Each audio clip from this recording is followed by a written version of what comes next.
vehicles in the pursuit.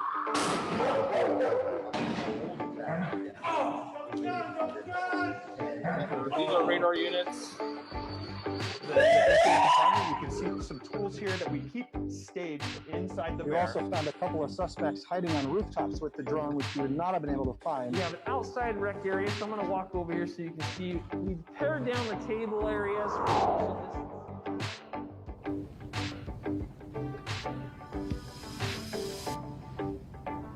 Hello everybody, welcome back to our third of our fourth night of our Sheriff Showcase.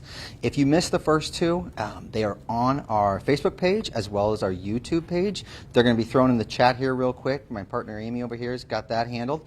And if you missed them, go take a look. The first night we were able to look at the patrol division. First of all, the sheriff gave an overview.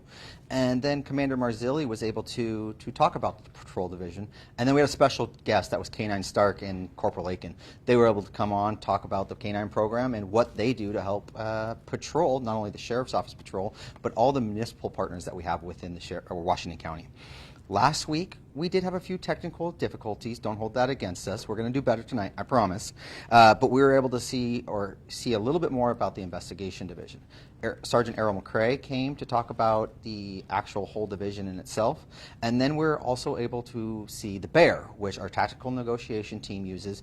It's a piece of armor that's a tool that they use to help solve their tactical situations peacefully, and that's their goal. So take a look at that. And then also our remote operated vehicle team was able to stop by. That was Deputy Huey, and he was able to show us a bunch of drones, or at least one stopped by a robot, and he was able to give us an example of when and where they utilized that.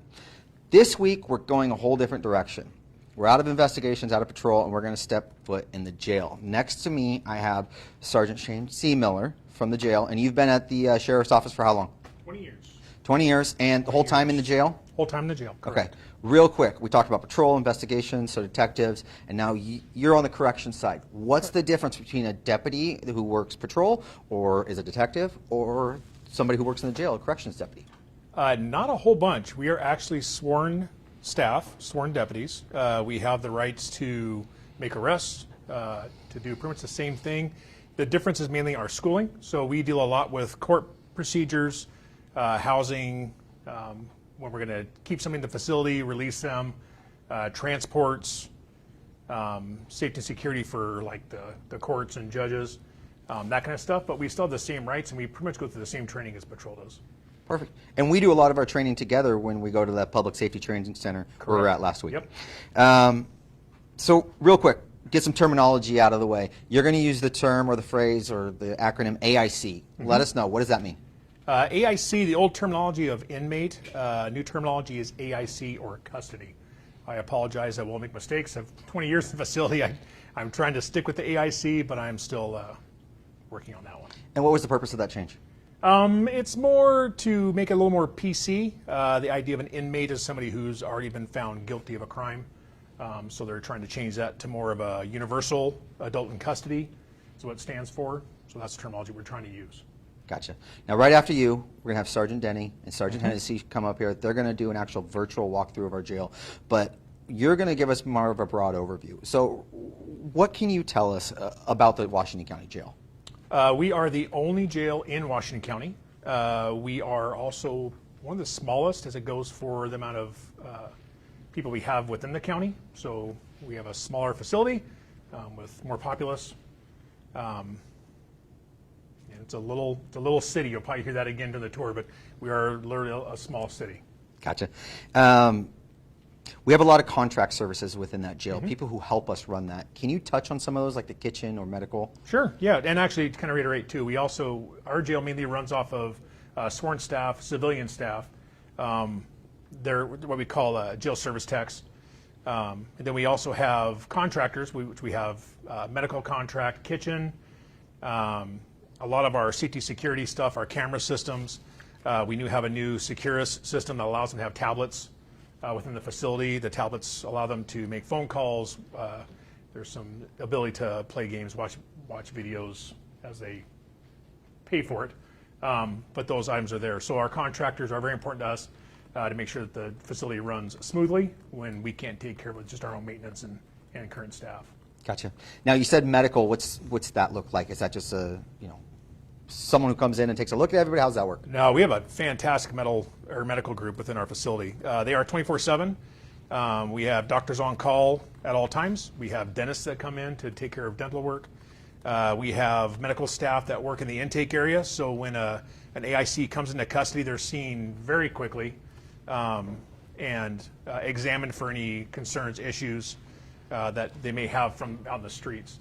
We also have a very good mental health program that we try to implement with people that are getting lodged to help them through any mental health crisis that they come into, and keep them safe and secure as best we can. And you said mental health. We're going to take a look at that right after you're done at our special needs pod. Awesome. So you said little city. What does Yeah. it take to manage this little city or the Washington County Jail? A lot. It is a very intricate system. We are, when it comes to policy procedures, to explain the jail, we have a very set way of doing things to make sure that we can, for one, when a person comes into custody, that we try to get them processed as quickly as possible. And that means that we have the proper staffing to take care of the amount of AICs that we have within the facility. We maintain safety and security. We're a direct supervision jail, which I believe we'll talk about a little bit later on. We also work with the changes that deal with our community. So we have had a major increase in mental health concerns and issues, and we have gotten many more people in custody that have mental health concerns. Gotcha. Now you touched on it earlier about our jail being kind of small for our size, or the Washington County size. What size jail, or what do you mean by that? Like how are we smaller or bigger, or what when it compares to other counties? So currently we have about 650,000 people within Washington County, so 2021-ish. In 2000 we had 450,000 people, and we have not increased our bed space at all. So we're talking 200,000 more people in population, which of course is going to increase the amount of arrests and custodies that we have coming in, but we don't have the bed space to necessarily fill those people or put them in place. Gotcha. Now, I know you brought some numbers for our bookings when it comes to the jail. Can you go over these and talk about, the differences, and more importantly, why are some of the numbers different because of COVID, or what numbers are different? Yeah. I can go back a little further because, again, I've been here for 20 years. 2001 or 2002, we had about 21,000 people come through our facility. Due to court changes and that kind of stuff, our numbers started to decrease. And you'll see 2017, 17,000 people. That stayed pretty consistent until 2020, and that's when our numbers dropped dramatically. That was mainly due to COVID. On the same time that changed, our assaults increased considerably, which is due to mainly the mental health concerns. I'm sure a lot to do with stresses and that kind of stuff for custodies and with COVID and other things, but the mental health changes that we're dealing with are a major part in that. Gotcha. Now, we're going to go over it later, or they're at least going to see it later when we go into booking intake. Talk about the booking process. When someone first comes into the jail, they're brought in either by a sheriff's office deputy or one of our municipal city police departments. What is the process that AIC goes through? Yeah. So when custody comes in, they're brought in through our Sallyport area. The arresting officer does his paperwork, make sure he has all of his needed items to bring that custody in. We're very paper-driven. That is checked by our civilian staff to make sure that everything's there, proper things for courts that are needed. The sworn deputies will perform searches on the person, make sure they don't have any items that would be of danger in our facility, and take those items that are dangerous, get rid of them. Any other items that they're not allowed to have in the facility, those are stored in a property area for them so when they get out. Once that's done, they sit in an open waiting area. They're seen by medical. They're evaluated for housing or for release. If they are allowed to be released with a court date or something like that, that's done out of intake, and then they are released from there. If we do have to lodge them because we have no other options, and they can't post bail and that kind of stuff, then we would lodge them in the facility. After that, they go through arraignments, through courts, possibly get released at that time or sentenced.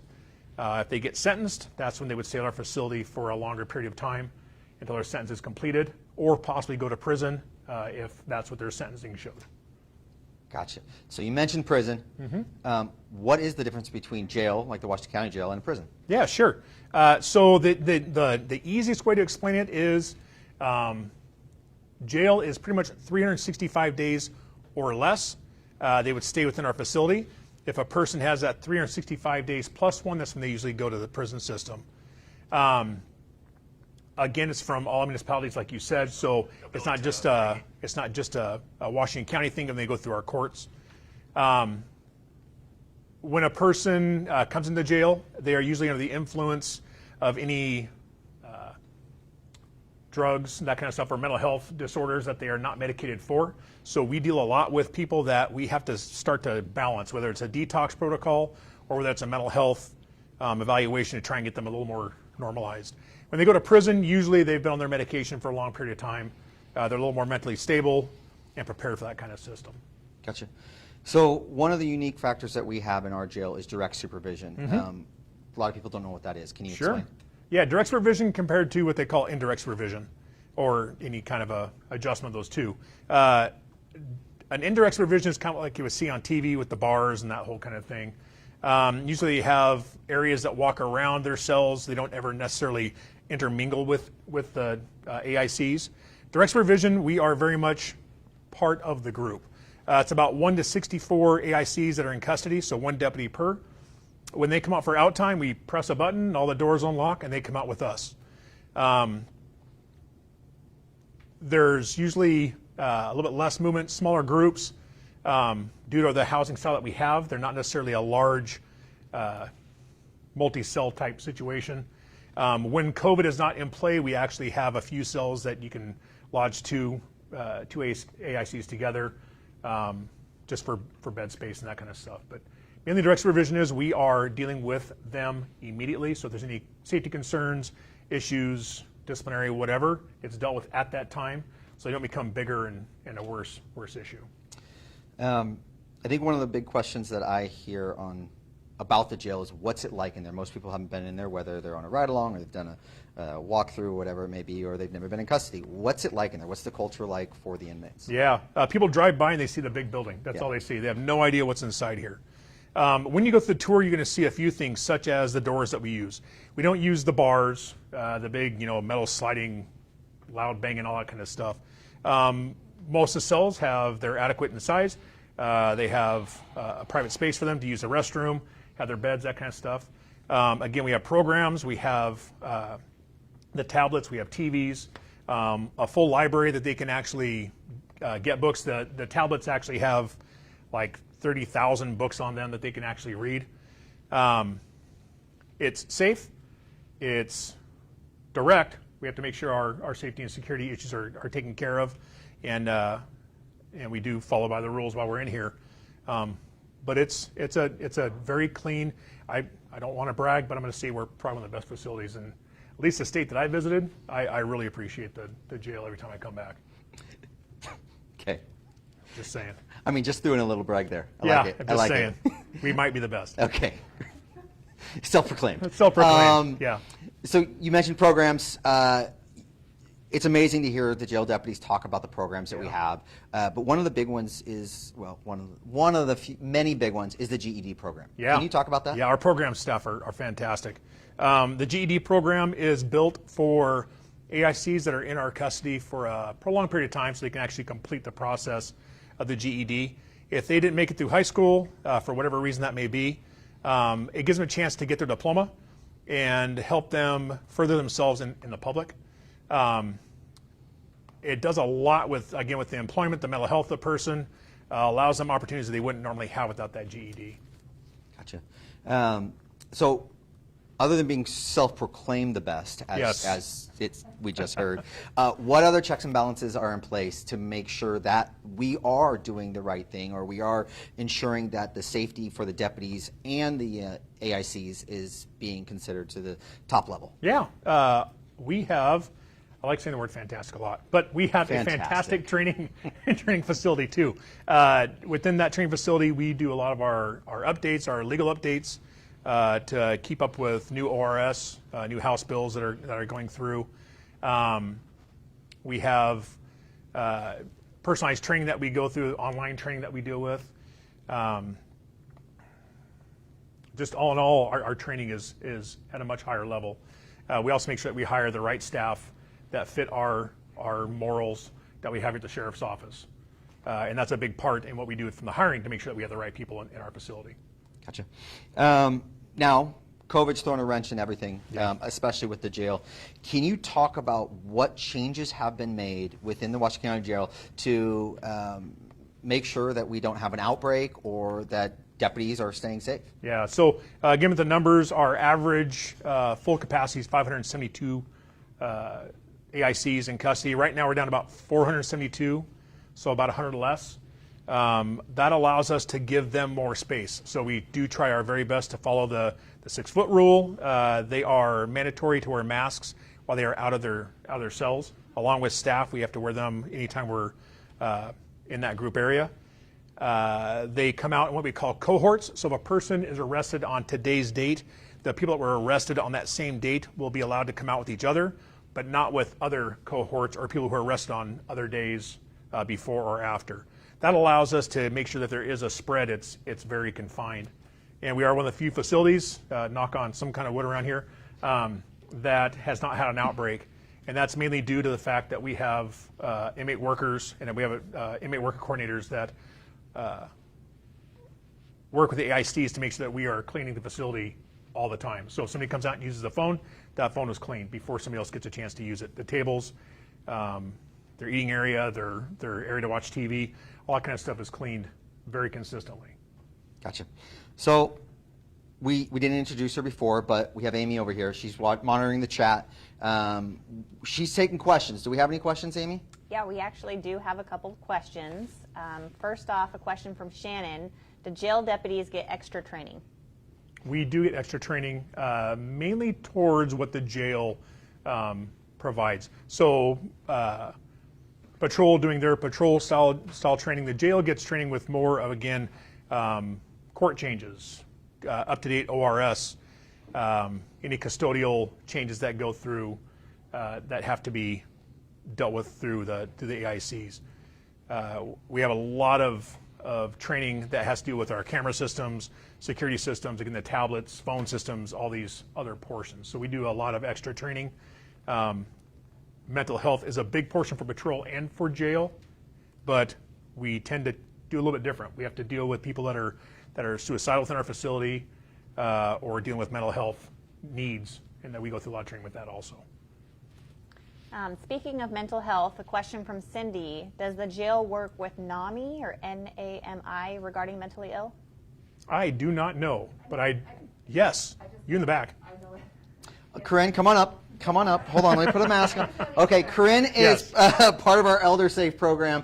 She's part of our Public Affairs group, and she's saying yes. She knows. National Alliance for Mental Illness. National Alliance for Mental Illness. She's not mic'd yeah, up. I'm not used to acronyms. So yes, we do. Thank you. Extra bonus points for Corinne. Along with, I will say, many other mental health organizations. And you'll get a chance to hear about the Special Needs Pod coming up. That's another accredited thing that many facilities are trying to follow our lead in. So we have Sergeant Iverson, who was a big part in that. Fantastic individual dealing with special needs people. Gotcha. Awesome. And when you were bragging, there was lots of chat bet going there was. on that everyone was agreeing with you. Oh, nice, nice. As it should be. Thank you. We did have one person, though, that said that they had one complaint, and it's about the jail cake. So maybe you can talk about the food. Well, it depends on what the terminology of cake is. We have something called DSRD, which is a disciplinary diet if people are throwing food and not acting properly. It's a very rare item to give, but it is part of a disciplinary process. If that's what he's talking about, I've eaten it, and it's not that bad. It's very healthy for you. However, if it's the normal cake, we have a new kitchen staff, and our cakes have been fantastic lately. So I'm going to tell you, it's great. Old kitchen. What are they making cakes for? For us. What do you mean us? No, it's part of the National Sergeant C. Miller Day. Let's make a cake. It is. No, when it comes to inmate meals, they're very good meals, and they provide cake and that kind of stuff within those meals. So we have our own bakery. Again, it's a little city. We do everything here for their needs. And everything's pretty much made from scratch, right? Yeah. Wow. Yep. Anything else, Amy? Well, I will do a shout out. Somebody puts in the comments that they worked with Sergeant Seal Miller when you were a new recruit, and they say congrats on the fabulous job well done and for 20 years. So Thank you shout very out to much. you. Very humble. Thank Is you. that your mom? Sorry. All right. I had to get that last one in. yeah, fair Like enough. Sergeant C. Miller said, first of all, thank you for coming. We're going to take a look at a quick video with the Special Needs Pod, and we'll be back with Deputy Hennessy, Sergeant Hennessy, and Sergeant Denny with the jail tour. Thank you, everyone.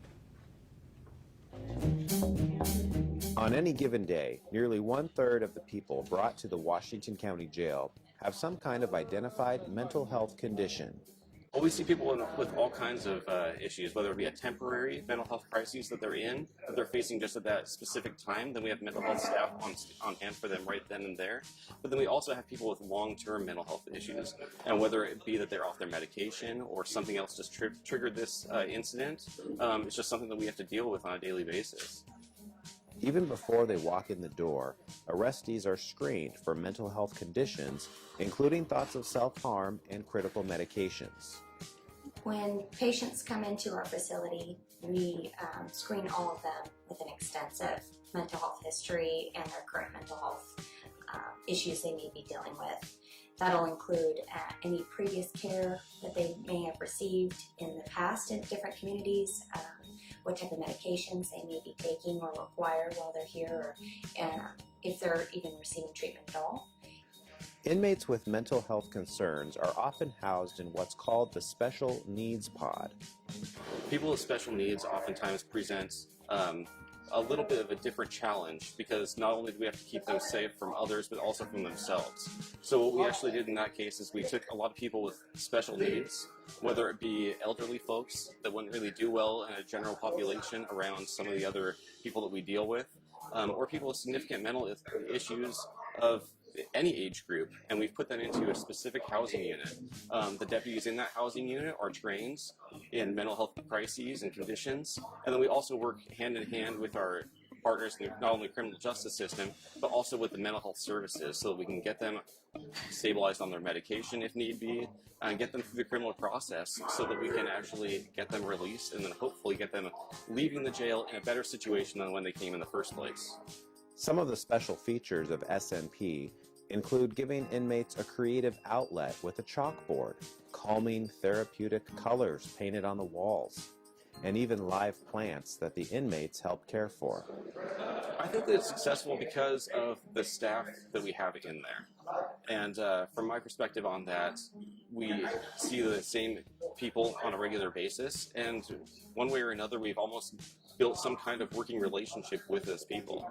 I can't tell you how many times I've been in the intake area and we've had somebody come in and they recognize us by being a special needs inmate, and it just takes one of us on the actual special needs team to walk into the area, and that immediately will calm them down just from that rapport that we've had in the past. Caring for our special needs population doesn't end when they're released from custody. Washington County's mental health team works with the Sheriff's Office and other community partners to make sure these inmates are set up for success in the community.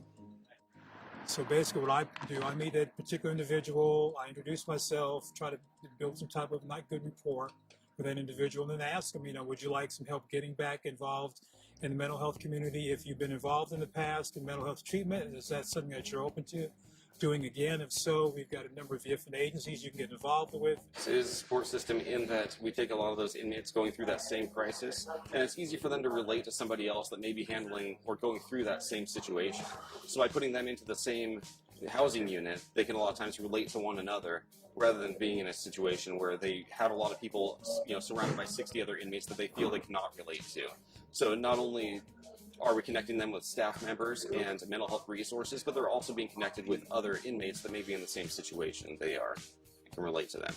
We found that dedicating a lot of our resources here towards helping people with mental health is crucial to the safety of within the jail and helping our community, not just while they're in here, but being successful when they get released from jail. So a lot of people come into the community and they really don't have much in terms of their needs. I mean, they need housing, they need mental health treatment, they need medical care. So that's sort of my job, to try to help bridge that gap, if you will? I've been with the Sheriff's Office for 11 years now, and I've been on the S&P team for a number of those years. And in my experiences with it, it's been positive. I've heard that from other staff members. I've heard that from mental health professionals. I've heard that from inmates that come through here, as well as family members of inmates that have come through here that have told me that it's been a positive role. So I'm actually very happy to be part of that. Yeah, so we've had people that come in before, and a lot of the reasons that they were brought here in the first place because of their mental health, you know, whether situations have arisen in the community that just got them out of touch with the supportive care that they had before, or whether it be substance abuse, whatever it may be. Once they come here, this kind of gives them an opportunity to reset and get in contact with people that have helped them previously. The whole goal is for them to get out, get hooked into the community, and hopefully not have to come back into jail. You know, I've seen a lot of patients that come in here, they just want help. So this is an opportunity for us to provide that help for them. And I tell them all the time, you know, this is a horrible situation, but let's take it as an opportunity to get the resources that you may need.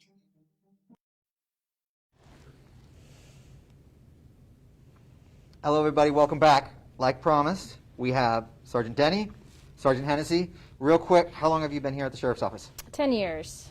8 years. 8 years. Okay. So we're not going to wait. I'm going to let you two take it over and do the virtual tour. I'm going to get out of here. All right. Thank you. Perfect.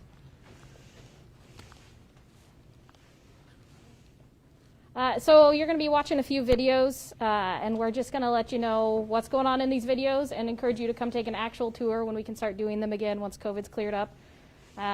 When I first started here, I was expecting it to look like everything that you see on TV, and then once after I looked in it, I thought it looked more like a hospital with all the white walls that we have. So I'm excited to share it with you, and please ask questions as we go. So this is going to be your, if you're arrested in Washington County, this is going to be your first site into the jail. It's called our Sally Port. It's just like a big garage. It has a double door system, though, that you'll see once the doors open. We do have a little bit more security, though, than your average garage.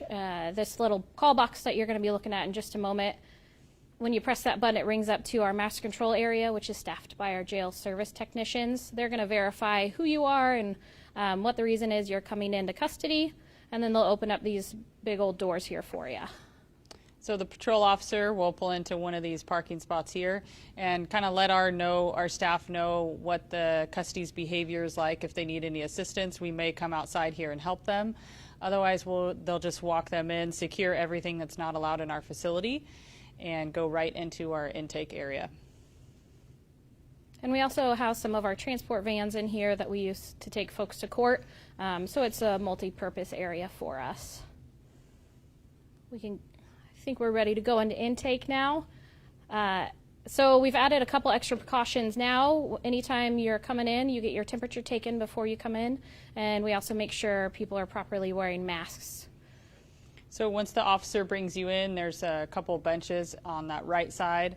And you'll take a seat there, and we'll ask you a series of questions. We want to make sure you're medically stable. We want to inventory all your property. We'll get your picture. Just ask you a series of questions. You can see there's a nurse out there. If there's any medications that come in, they want to screen those and make sure if you need your medications, you're getting those immediately. And once you're through this portion, then you'll come out through that door there on the left. We have a double door system in the entire jail for safety. And you'll take a seat and watch TV and begin the booking process. And what the double door system is, it's just when one door's open, the other one can't be. It's pretty simple and straightforward. So if you're behaving yourself while you're with us, you're going to sit out in these open chairs. We have them distanced right now due to COVID protocols. They're just soft, squishy little chairs for you to sit on. If someone's having some behavior issues when they arrive, we can put them in a holding cell until they can stabilize, come off of whatever drugs they may be on. Just give them time to settle down. This is one of our holding cells, and as you can see, there's a very fancy all-in-one toilet sink combo. We make them pretty robust because we got a lot of people that use them, and as you can imagine, people aren't always happy when they come into custody and sometimes like to damage things. We also do a series of programs, if your sentence allows, where you can do, say, our weekender program, and the judge states that you can just come in on the weekend and do your time, so you may sleep in one of these holding cells. And just on the weekend, so Monday through Friday, you can maintain your job, you can maintain time with your family, and then do your sentence that way. And the county you're passing right now, that's where our JST folks work, and we'll also have a deputy at the end that will determine your eligibility to get out on your own recognizance, or whether you need to post bail, or you need to remain in custody until you go to court. You'll also be screened by medical and be fingerprinted, which is a machine on the left, and we have a fancy body scanner that will put you through to ensure we're reducing the amount of contraband that comes into our facility. After you make it through this process and you have to be lodged, you will head over to our shower area. Every time you come into custody, you're required to shower. We want to make sure the facility stays as clean as possible. And this is also an opportunity if medical staff need to see you again. If you have any medical needs that need to be assessed, we can use these showers here. So you'll be showered, get our clothing, our bedding, and a series of a hygiene packet, and then once you enter that door there and head to the right, that's where you're going to be lodged in one of our housing units. And this just picks up on the other side of the door. You just walk through. This is what we call our spine. It's just a real long hallway. Most of our housing units are on the left-hand side. The only one on the right is the medical observation unit, which is attached to our medical area. What you're seeing now is the medical waiting room, just like you'd have at any doctor's office in the community. We have custodies who have medical issues, and they go down there to get checked out. All our housing units are on the left-hand side here that we are running past. On the right-hand side, there's one unit. It's our medical unit. We can talk about that later. But this is our program. So you can do anger management classes. You can do renting classes. You can do the GED program that they talked about earlier. If you want to be productive in your time in custody, you sure can. And this is also just showing our library of all our books that we have. And our custodies run the library. They work in there. And that's another program where they can earn time off their sentence. And in addition to that library, now we have those tablets like Sergeant C. Miller was talking about earlier. So they have all the physical copies of the books, and then almost unlimited amount of virtual books. We're heading down to our kitchen quarter now, so where we talked about those lovely cakes earlier. This is where they are made. It's also run by our AIC workers. As you can see, they're all here getting ready for meal service. This is another contract that we have. So we have some civilian staff here that assists with the custodies, and we also have a meal plan thought out way in advance. So it takes a lot to feed 572 people when we're fully at capacity. In addition, we help provide meals to the Community Correction Center, which is across the street from the jail. So there's a lot of work to be done. And there's an example of the bread that's baked fresh inside the kitchen.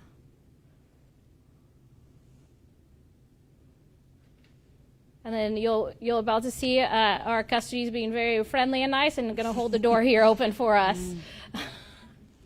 And as you can see, they're also wearing masks and hairnets, and we have to follow all the same standards any restaurant-style kitchen would in Washington County.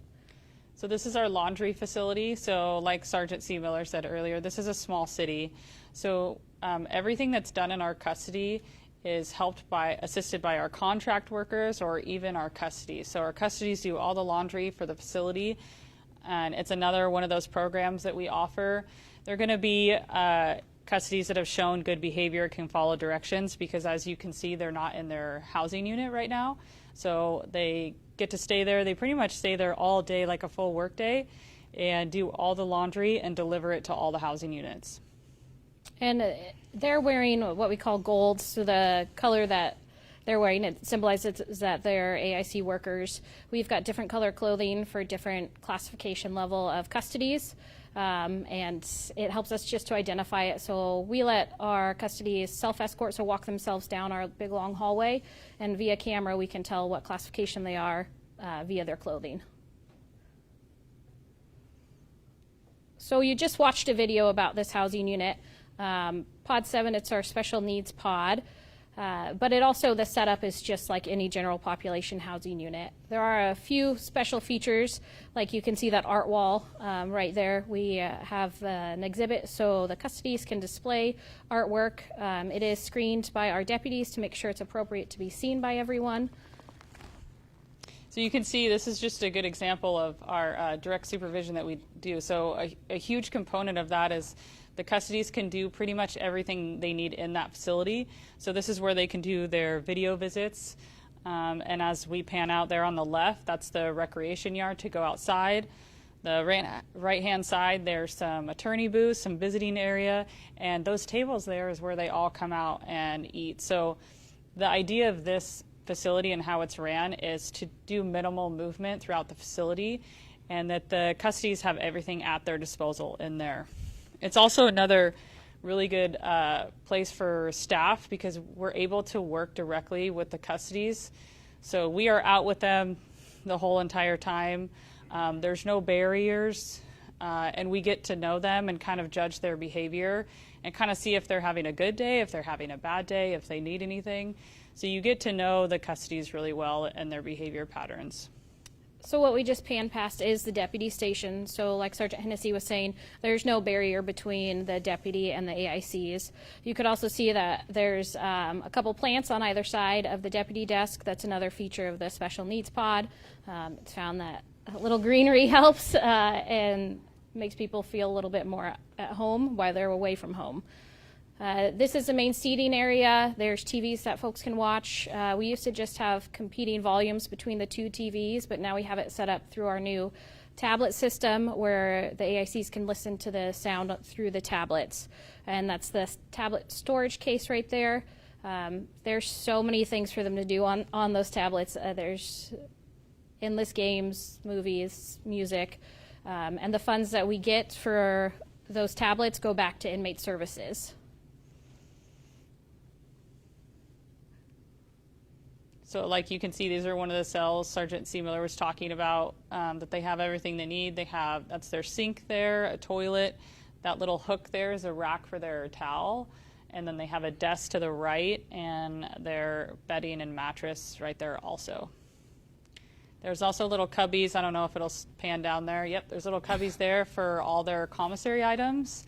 That's another thing that custodies can get to is they can buy a commissary, so they can buy soup, they can buy candy bars, cake, more cake, yeah, more cake. Cookies.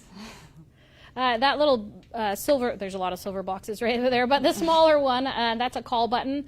So if a custody is in their cell, they can press that button and it gets them right down to the deputy if they're at their desk.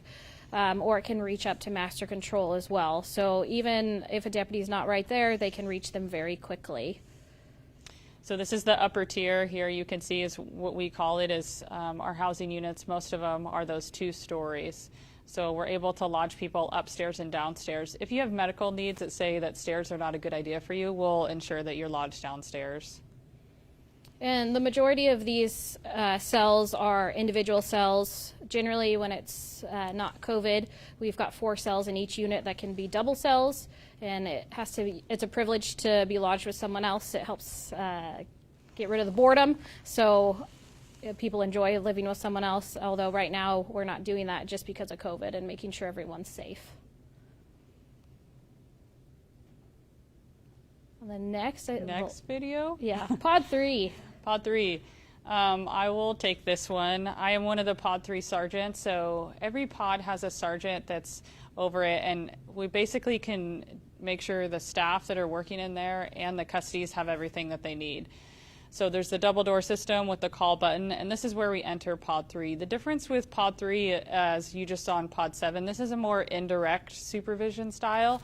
So this is for custodies who are not a good fit for general population, whether that be they physically can't really handle being around a lot of people, or because of their classification that deems them. So we have a whole classification process when you come into custody, and it ranges 1 to 8. 8 is the highest in severity. So if you've either fought with staff or fought with another custody, this is where you will end up. We also do in-house discipline, and your discipline can result being lodged in here. It's just a little bit more indirect. As you can see, this is C-section. It's divided in 3 sections, A, B, and C. This is C-section. And you can still order your commissary there on the kiosk. In the end there, you can see where the outside area is, but there's no TVs in here, and these are secured showers. So as I don't know if you noticed in pod 7, the showers in there aren't secured, meaning they don't lock behind you. So in here, if you cannot be out with a deputy at the same time, which would be an 8 max, then we'll put you in one of those secure showers so it's safe for everyone. They still have their out time in this area, though, where they come out of their cells. So they can make phone calls, order items, and sit at the table. And we can do small group out time in here, but just not as large as the other units. And I don't know if you saw on some of the doors that we panned past, there was some window markers on there. It's another visual, just kind of like the clothing thing for us. We'll write the classification level on the door, and if they have any specific restrictions, if someone likes to block their window with paper products, we try to eliminate their ability to block the window so we can check on them and make sure they are safe. And so we just use window paint. It's a simple solution, but it's easy to remove and easy to change at any time. And that's also one of our two units that house males and females. So like I said earlier, there's an A, B, and C section, and B section houses the female custodies. So we can go to the next video. And this is a visiting side of things. So if you ever have a family or friends in custody, this is where you would come to come see them. This is also where we process all of our professional visitors as well, so it can be very, very busy. The hours for visiting change kind of frequently with COVID right now, but they're all available on our website, so you can check that out, or you can always give us a call and we'll help you out. We also have some visiting areas down there as well. So if you're maybe in a wheelchair or something's easier for you when you're coming in, that you don't have to walk one of our long hallways, we'll make that accommodation. We'll bring the custody to you, and we'll bring them in that little lobby area. You can also turn yourself in here for if you have a sentence or a warrant. People will come in here and turn themselves in. That weekender program you were talking about. Yeah, the weekender program. This is where you would report to. And then once you're checked in with the deputy down here, we're going to run up these stairs really fast. We are very fast. Yeah, we're very super speedy. This mirrors our spine that we have down below. It's just a long hallway kind of sandwiched in between, and this is how you see it as a visitor side. Right now we've got some extra cleaning procedures for COVID. So as you can see on the left, there's some cleaning stuff, and then we even have more inside. We got some questions, it looks like. Amy, you want to start doing questions? Or you know what? I want to ask you one quick question because on the spot. You're in a new position for a solid month. Yes. Okay, tell us all about court security and don't miss a single bit of information, please. It's a lot. What is court security? So in addition to providing security for our custodies while they're inside the jail, we also have to do the same while they're attending court hearings. As you can imagine, COVID's brought a lot of changes, and one of the big ones is court security. The courthouse made changes that we had to adapt with. So one of the things that we did was one of our housing units, which was a dorm-style setting. We couldn't house folks in there because of COVID. So we changed it into a virtual courtroom, and now we can house or have 4 additional courtrooms inside our facility and utilize that space that would have gone underutilized. But it does add some complications for us. We also have some changes since we're not lodging on all charges. We're releasing folks with a release agreement and asking them to please come to court on a date that we provide to them. Some folks don't do that. So then that means FTA or fail to appear warrant is issued, and then they'll get rearrested on that and come back into custody. Unfortunately, there's kind of a backlog of us trying to get caught up from the FTA warrants that came out during the COVID times. So we're just really busy and trying to adapt. I love the virtual courtrooms, though. I think that's really helpful and a good use of our space.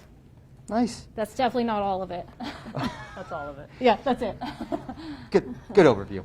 All right, so Amy, I believe we have some questions. Yeah, we did get some questions and some comments, a few different comments about how clean the facility is. So kudos to you guys for that. Carissa asked, we mentioned custody workers a couple different times. Do they receive any incentive or earn time off or anything for working? Yes, they do. If their court paperwork decides that the judge decides that they can earn time off their sentence by doing working in the kitchen like you saw, or laundry, or even attending some of those programs. So like I talked about earlier, the anger management, you will get time off your sentence as long as you continue with those programs. Good question. And some folks do it just to stay busy. It's something to do rather than sit in the pod or sit in your cell. You get to get out and be active, and it passes the time. Another question from Cindy, does the jail still allow volunteers, and do they still have volunteer officer reserve training program? We have very limited volunteers just because of COVID. Otherwise, we would gladly take many volunteers anytime, but it's just limited because of COVID precautions. And there's information on how to sign up to be a volunteer on our website as well. Like Sergeant Hennessy said, it's really limited. Thank you. She's always picking up my slack. It's really limited right now because of COVID, and we're just trying to reduce the amount of people that are coming into our facility. Great, and I'll put that volunteer website in the chat too. If anyone's interested, you can submit the application now, and when the opportunities become available, our volunteer coordinator will reach out. Another question from Kyle, what is the process for someone signing up for a particular class? So they actually go through our classification process. So they'll submit something saying that I want to be in the renter's class, where when they get out of custody, they want to learn how to rent an apartment or rent a house and do that process. So it'll be initially sent to classifications to ensure their classification is okay to be in that kind of setting. And then once they get approved for that, it'll go to the program coordinators, and the program coordinators will look at what slots they have available in their classes and sign them up there. There's also classes that are recommended.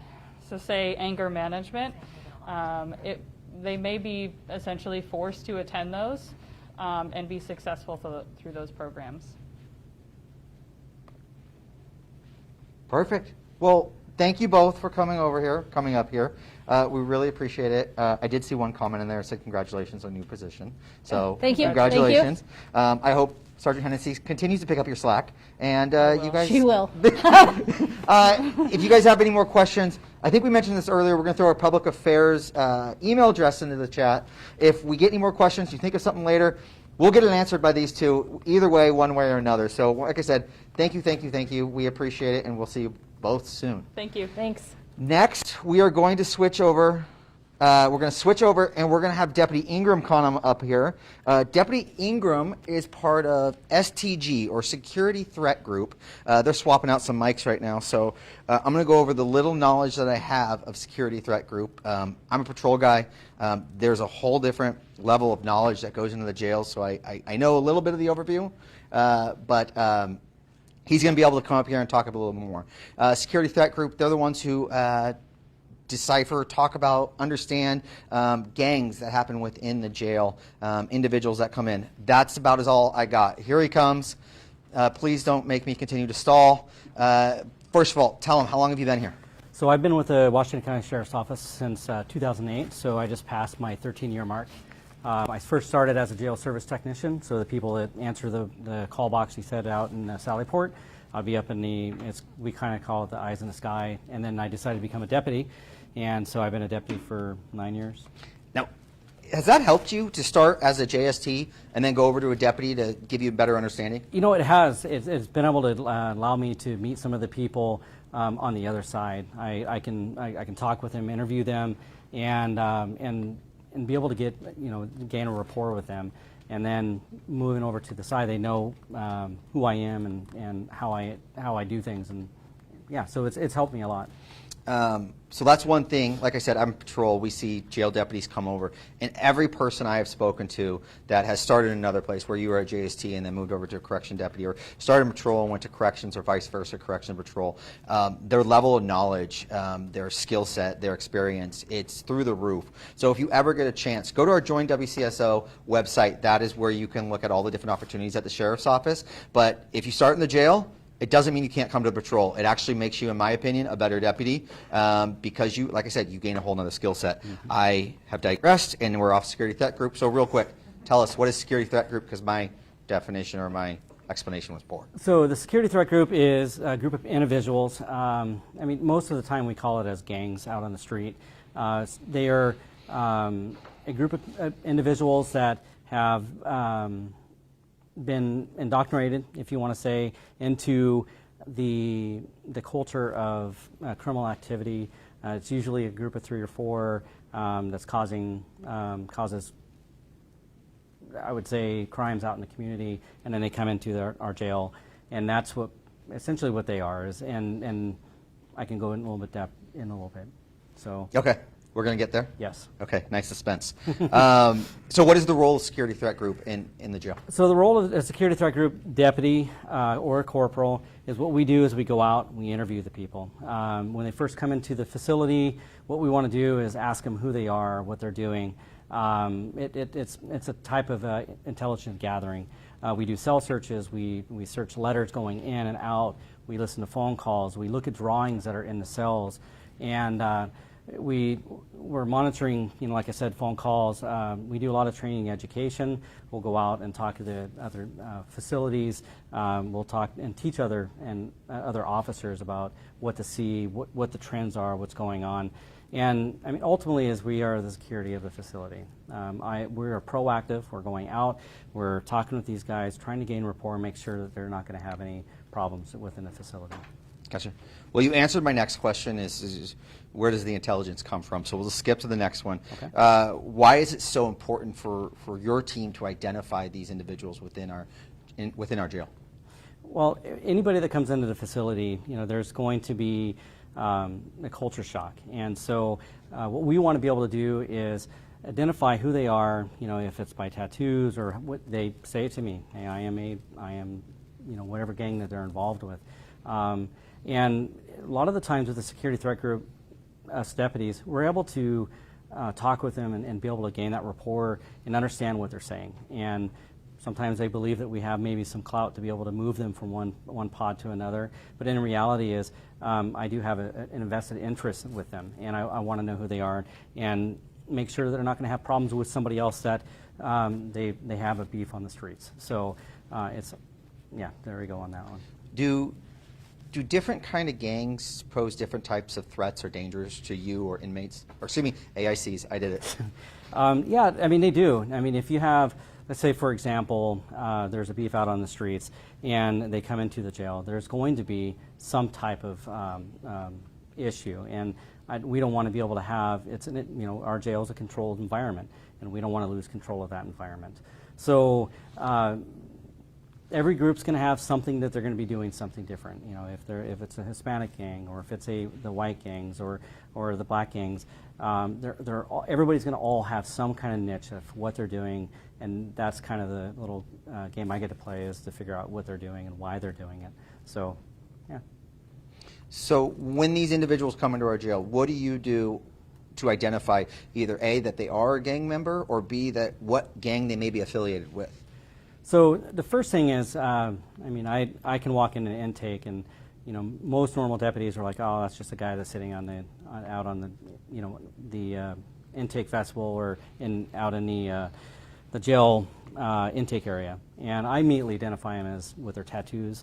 Who are they talking to? Sometimes they can walk in and they have the color of which gang they're involved with. I mean, it really has changed over the years. But I'm looking for those type of things. Those are indicators. Maybe they're saying something, or maybe their buddy is saying something to them, and they're using a moniker name or their street name, if they want to call that. So that's what I'm looking for. So one of the most popular things people may associate with gangs is graffiti or tagging. Is that still true? Is that something that we still look for, or it happens within the jail? Definitely. I mean, graffiti is something that what they do is they go out, they're going to tag something, and it's going to say, hey, this is who we are, and so that is very important, to be able to identify it, understand what it is. I mean, I can drive all through the community and I see taggings, I stop, I have to look at it and go, oh, this is awesome, I got to read it. But it really is, in hindsight, it can be dangerous as well, because they're tagging it. Another gang can come through and they can tag that out, and they can put whatever they want to say, and that's being disrespectful to them. And so that can cause a beef, that can cause a shooting, it can cause people to go and assault each other. and it also comes right into the jail, because I've watched guys, they'll do their tagging in the cell, and then next guy comes in and he's ticked that this guy has all the stuff that's not related to what his gang is. Just real quick, what does it mean if they go and tag a wall they don't own the wall, they don't own the building? What does that signify to them? What it signifies is they're owning that area, they're owning that block.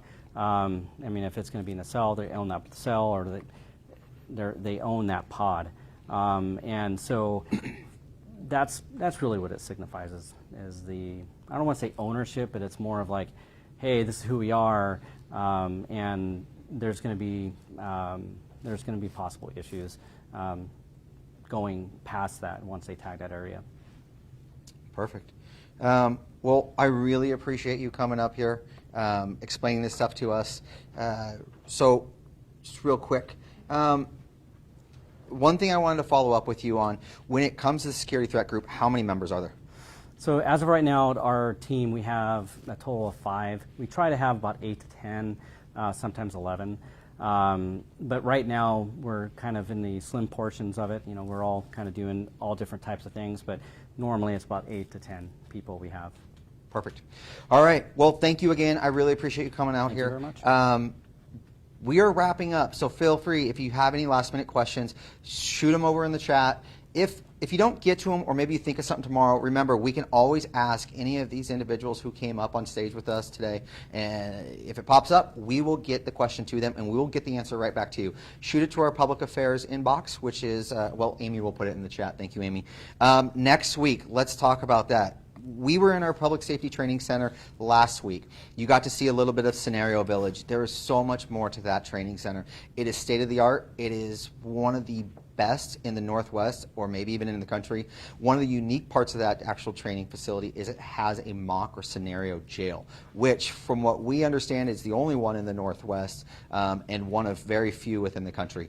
So you're going to be able to see that. Lieutenant Froner, who actually oversees the training division, he's going to come over here. He's going to do a walkthrough with you. You're going to get to see the training room classrooms. We have 2 indoor gun ranges. We have a track. We do emergency vehicle operations on the back, so it's EVOC. You'll be able to see that, the Scenario Village. He'll get to show you everything. So that's next week. We got a couple other things next week, and that's one of them is going to be forensics. So everyone thinks forensics, they think CSI. So these are the ones who, the individuals, the crime scene techs who come out, they take fingerprints, they're gathering any kind of evidence on the ground, whether it may be some kind of DNA evidence, bullet casings, you name it, they're going to go over it. They're going to talk about what they do and how it's so important, especially to our investigations division. So other than that, Amy, any last minute things you would like to touch on? Well, we did have a question for you specifically, and it was regarding Tuxt. I don't know if you saw that question come in, but they were wanting to know if you still are in contact with him. They obviously remember you with him. This is weird because Tux is actually watching right now. I might have made a Facebook page for my dog. I might be using it right now on this iPad. I do not have Tux anymore. Tux is with Sergeant Thomas. He is out in Clatsop County. I went to a different division, which is Public Affairs. I love my position here. I do miss my puppy. But he is with Thomas. He was not ready to retire, so he went and worked the rest of his lifespan, well, working life, with Thomas. Once he retires there, Thomas and I are going to go after it and figure out who Tux gets to live with. But I'm hoping I get to bring him home one day, but we'll see. So, but he's doing really well. He loves it out there. Every time I see him, he's running on the beach. Go follow him. He's on Instagram. He's got a great Instagram account. Anything else? No, just lots of comments, thanking everybody for coming. They can still hear me, so I'm passing along your guys' comments of thanks. They really enjoyed seeing the tour and learning about the jail tonight. So. All right. Well, we will see you in about 1 week, actually 1 week exactly. Yeah. And we look forward to it.